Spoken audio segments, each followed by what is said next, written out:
This is the story of Andromeda Galaxia, whom as a child knew deep down that she was a mean-spirited, evil genius.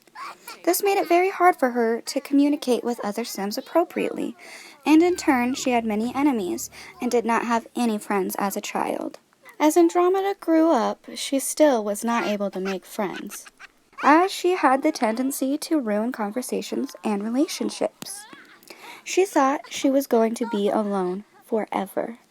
The only friend Andromeda had growing up was her grandmother, Libya, whom was a very powerful spellcaster. She taught her granddaughter everything she knew and helped mold her into the Sim she was always meant to be. During a friendly duel between the two, Libya passed suddenly and unexpectedly. Andromeda had lost her only friend and wasn't sure she would be the same again.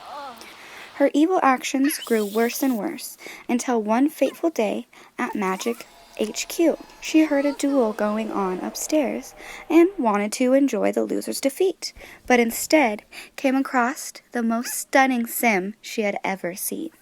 Although the Sim was the loser, Andromeda did not want to enjoy his defeat, but to just learn his name. This is when she met Perseus Stellar. Immediately, these two hit it off, and before long they moved into Libya's house together. A short time later, Perseus took Andromeda to the magical realm where they met and proposed to her, and she said yes. The two lovebirds quickly got to making wedding arrangements. The couple was having a hard time trying to find the perfect wedding venue, and suddenly, Perseus had the perfect idea. Salem Morgue Funeral Home in Brindleton Bay.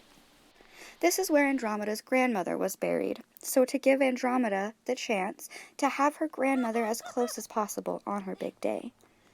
Once all arrangements were set, the day quickly approached, and Andromeda donned her beautiful black wedding dress and arrived at the funeral home.